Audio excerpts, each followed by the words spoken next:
You are Locked On Ole Miss, your daily podcast on the Ole Miss Rebels. Part of the Locked On Podcast Network, your team every day. Thanks again for making the Locked On Ole Miss podcast your first listen every day. We're free and available wherever you get your podcast, including YouTube. We're part of the Locked On Podcast Network, your team every single day. Hello, I'm Stephen Willis from the Locked On Ole Miss podcast, and I'm joined by the Florida football scout, Brian Smith, and that's going to come in really handy whenever somebody's known as the Florida football scout. You'll figure that out in just a second. But Brian, how you doing, buddy? Doing well, sir. We are to official visit season, and it is now my time. Yes. Like Mario Nash is in Clemson this weekend. He's good, man. Yeah. He's a good player. Everybody's going to be in on him. I think that honestly, it feels like Florida State until it's not with Nash. They're trying, but like I'm sure that Ole Miss is trying just as hard, if not harder. You know what I mean? Like in-state kids, Mississippi State, Ole Miss, it's more important to them because they got a smaller pool to pull from than Florida State does. Like an idiot can be the head coach at Florida State and have a good roster. That state has so many players. So they get kids like that on top of it. That's how you stay a top 5 program. Yeah, I think Jimbo won a national championship there, so that kind of proves that, right? Technically, that is true, and he wasn't as good as coach as we thought he was. Yeah, so really interesting stuff, and this is a guy that he's from like 15 minutes up the road from me in Auburndale originally, and now he goes to Lakeland High School, which the Lakeland Dreadnaughts, that is by far the best nickname in all of college sports ever. It's just fantastic. But Keon Young, he is a true safety. I looked at his huddle films and all that. It's like 95-yard pick six, 85-yard pick six, just over and just the athleticism. When he gets the ball in his hands, he's really good. He has excellent ball skills. He is that typical Central Florida free safety, that ball hawk guy that Florida has made their name on over the last decades. Yeah, every one of the in-state schools, even USF, UCF, FAU, et cetera, they got one of these guys. Might have been a 2-star kid out of high school, but then you see him in college, you're like, why wasn't he offered by Miami and Alabama and stuff? This kid has been noticed earlier. I remember going to see him. I know Marvin Frazier, the head coach there at Lakeland, told me this kid was going to be a special player. He was right. He can play against anybody. Last year, they played him at safety, because they have so many skill kids at Lakeland, by the way. They can move kids wherever they want. He can play corner, no problem. But they put him at safety to make all the adjustments before the snap. They trusted him with it as an underclassman. Good sign. And he's a guy that could also be your nickel or whatever because he's a physical player. And that's why he's got Power 5 offers, and he's visiting Ole Miss this weekend. Yeah, visiting Ole Miss, I think it's last 3 that he has.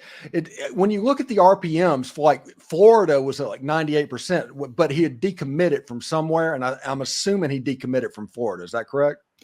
I don't know what the deal was, but like he committed, but then I was told he couldn't commit, one of those deals. I don't know. It was a very big misconception of what was going on because, of course, the Florida program, that kind of speaks for itself. That's a train wreck in many different ways. So if a kid has an offer that he can commit, he should know. For that to ever have happened, that's a sad situation. And especially happening at Lakeland. That's their program because that's where they yes. For record, when Urban was there, they signed 7 players from the Lakeland program in one season. Yeah. Literally. Yeah, and they just got to transfer in from Kermani McLean, who's from the Lakeland program. Shocker. Yeah, that area is very pro-Florida, so it shouldn't be that hard, and they still screwed it up. Yeah, but the final 3, it looks like, is USF, Kentucky, and Ole Miss. This has to feel like a situation that Ole Miss, if they want the kid, they can get the kid. It wouldn't shock me if he committed this weekend. No offense to USF. That's not a Power 4 program, and Kentucky is a basketball school. That's just where I'm at. Prove me wrong. That's all I'm saying. Prove me wrong. Yeah. Now, On3 is doing they're doing what they're called the elite thing or something like that. But basically what it is, and the excuse, they made a convention to get all of the highest ranked players there to where they can interview them and all of that stuff. That's the game they're playing in the guise of NIL. And they also want to kind of lead that space. But because of that, Deuce Knight and Keon Russell was in attendance And both of those, for whatever reason, had interesting weekends. Now, Deuce Knight, he got a crystal ball from, it was an Ole Miss writer, but it was to Ole Miss, and he's a Notre Dame Fighting Irish commit. He has a chance to be, I don't know, I compare him to Lamar Jackson. That's what whenever I see him play football, that's just special. He's just a left-handed version of that. But he's a guy that I have said, and to you multiple times, that Ole Miss is not going to give up on this guy. And the way this is starting to unfold, I do think that Deuce Knight is the number one option for Ole Miss. I mean, it depends on who you talk to and what you believe. I know Deuce pretty well. I haven't talked to him recently, but he's visited Notre Dame almost 10 times. Mm-hmm. So if he flips, it would be pretty weird. But then again, he's an in-state kid. I'll believe whatever he does on signing day at this point. And I know there are a lot of people that are going to look at it through a very jaded view. Mm-hmm. I'm going to look at it from where do you go and not what you say. Mm-hmm. If he takes an official visit to Ole Miss, I'll believe they got a chance. Until then, I'm going to say he's going to go to Notre Dame. Yeah, and he's been to Ole Miss probably 7 or 8 times as well. I mean, it's not like a situation where he hasn't been going up there. But you're right, that official visit will kind of tell the tale. And he has an official set up for Notre Dame on the 14th, I do believe. Yeah. So we'll see exactly how that goes. Now, the other thing that happened yesterday was interesting. Keon Russell was interviewed in his On 3 thing and talking, and he says, hey, my recruitment's open. I am just waiting for another program to flip me. Until then, I will go to SMU and all of the stuff. He said after that, everything of what a committed player is supposed to sound like, everything before that, nothing sounded like that. And what I can see is like, hey, I needed to get my spot. He basically got his 100%. got his safety school, and now he is shopping. That is the impression that I've got from this. You could not have said that any better. Mm-hmm. And I know coaches at the high school level and trainers, et cetera, 7-on coaches that will tell kids to do that. Because once you get to college, you have no leverage. So this is your one shot during recruiting, especially a quarterback that's as good as Keon Russell. For anybody that has not, watching his film's fun. He's a very good player playing at a ridiculously talented program. They beat teams really bad in Dallas. So nonetheless. But Duncanville plays Lakeland. How does that go? Right now, it doesn't go well for Lakeland. Mm-hmm. And Lakeland's really good. They just want another state. They're not on Duncanville's level.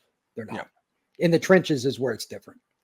But at the end of the day, that statement probably wasn't one, if you're a parent or as coach, that would be one you would have advised in the moment. There is no way on God's green earth that statement didn't hit the SMU office like a nuclear bomb, because it's disrespectful in how they're going to look at it. I'm not saying he meant it that way. How they are going, you worked in a football office, and like, I know Urban Meyer from back. Like if Urban Meyer would have had a kid that said that, he'd have dropped it. You know what I mean? Like it just would have ended badly. You can't say those things. So now I'm curious, like, what does SMU do? Because they don't have the same pull in SEC school like Ole Miss does. It's just true. But he's a quarterback. You don't have a quarterback, I don't care what you are. You're not winning. They're in a bad spot. It's obvious that he would probably rather go elsewhere. Like you said, the statement is blatantly obvious. Yeah, and after that, in that same time, it was put out like Chad Simmons that the schools that are after him is Alabama, Oregon, and Ole Miss. Yeah, like no offense to SMU, that's not the same level. Yeah. Should be pretty good. Anyway, thanks for making the Locked On Ole Miss podcast your first and listen every day. When we come back, we're going to hit Brian Smith up for some stuff that he knows nothing about. We're going to ask him the greatest wins in Ole Miss history, and we'll see exactly how this goes. But first, LinkedIn is the college recruiting sponsor across the Locked On Podcast Network. LinkedIn Jobs helps you find the qualified candidates you want to talk to faster. Post your job for free at linkedin.com/lockedoncollege. Terms and conditions apply. Gametime is the place to get your NBA Finals tickets. They have killer last-minute deals, all-in prices, views from your seats, and the lowest price guarantee. Gametime takes the guesswork out of buying NBA tickets. Lowest price guarantee, event cancellation, job loss protection, all of this stuff that customer service, you need to check them out. They kind of have everything you need. Download the Gametime app, create an account, use code LOCKEDONCollege for $20 off your first purchase. Terms apply. Again, create an account and redeem code LOCKEDONCOLLEGE for $20 off. Download the Gametime app today. Last minute tickets, lowest price guaranteed. Also, FanDuel is giving you a shot to bring home a big win of your own. Right now, new customers can get $150 in bonus bets with any winning $5 bet. That's $150 to bet on spreads, money lines, player props, and more. Visit FanDuel.com/lockedon to make every moment count. FanDuel, it's America's #1 sportsbook. Are you watching Fox Sports or ESPN on your TV all day and you have to turn down all the volume with all of that shouting? Make the switch to Locked On Sports today. It is a free 24/7 sports streaming channel programmed for you each and every single day to bring you the biggest stories without all of that screaming. Locked On Sports Today brings you can't miss analysis, opinion, and news streaming 24/7 on YouTube or the free Amazon Fire TV channels app, part of the Locked On Podcast Network, your team every day. All right, so Brian is in the hot seat today, and we're going to ask him a question that he has no real historic basis of. So we're going to see what Brian knows. But the question that we're doing the top 5 right now, top 5 greatest Ole Miss victories. Now, I do know that you will say one, and that is the 97 Egg Bowl game, because I know you saw that one. Yeah, that was just one of those deals where it was a good game, hard-fought defensive battle. And teams back then, as you know, Steve, they didn't go for 2 in that circumstance. Most guys didn't. Not only did he go for it, he got it. So you got to give him a pat on the back. Tommy made it work. He'll always be remembered for that. That's pretty cool. Yeah, ask Tom Osborne what happens if that doesn't work. Ooh, that one is hurt. That was national title game. That's worse. Against Miami in '83. The games that I remember or I've read about, Archie Manning won a game for Ole Miss. They either beat Bama or they won the SEC title in a game. Like anytime Ole Miss is in the SEC championship, that's got to be something that's towards the top. Which game am I thinking of that they won? Like his senior year? Well, in '69, they played Alabama, the first primetime college football game, and he set like Johnny Manziel total offense records. Okay. So he smoked Bama. That to me is probably going to be number 1. Like that. Well, the problem is Bama won that game. That's unbelievable. That's the history of Ole Miss, though. Like we've got it. Then they don't. That's very frustrating. Some of the other ones that are interesting to me. Anytime Lane Kiffin was in a shootout, it's fun for me to watch. And I know the Arkansas game. Yeah. Oh God, Arkansas game. Yeah. Last year's Ole Miss game. Like I'm just looking at it from a fan. Ole Miss doesn't beat LSU very often. It's just true. They don't. They beat them, and they beat them at their game. They beat Jaden Daniels in a shootout. Name another team that did that last year. No, not. That's why that game should have historical significance to me. So those are a couple. I mean, not all the Egg Bowl games that were close over the years. There were numerous. Any of them that were close that went Ole Miss's way would be in that mix. And probably Hugh Freeze beating Bama. I think the more important one is 215 because they won in Tuscaloosa. I remember that's the game where the ball bounced up in the air. Yeah, bounced up in the air. Yeah. Like that play, I just remember they did like a scan of some of the students and stuff, and they're like, "Did we see that?" Like you could just complete all. Like I was like, "That is hilarious," because all the times Bama's gotten breaks from referees and everything else, that was their comeuppance.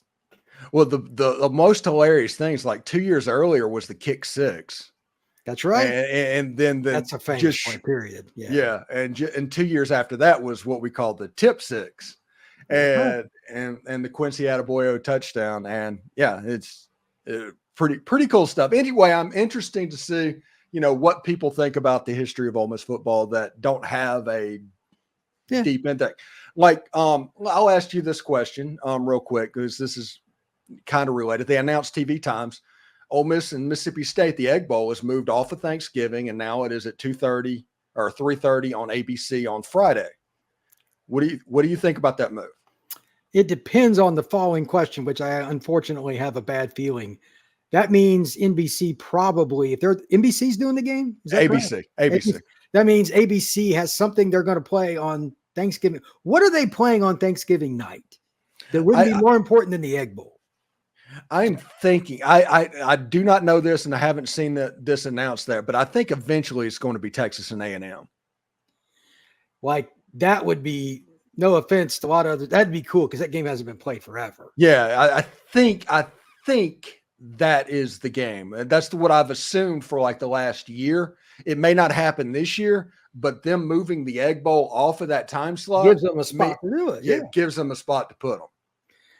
I'm sure that there'll be blowback. And they like that. They like that game. The Texas and A&M game on Thanksgiving. They used to be that. to do it. Yeah, I used to watch it. Hell yeah. Yeah. That's interesting. Yeah, that first game that they come back this Thanksgiving to where the game's in Kyle Field, it's going to be an absolute. That's must-see TV.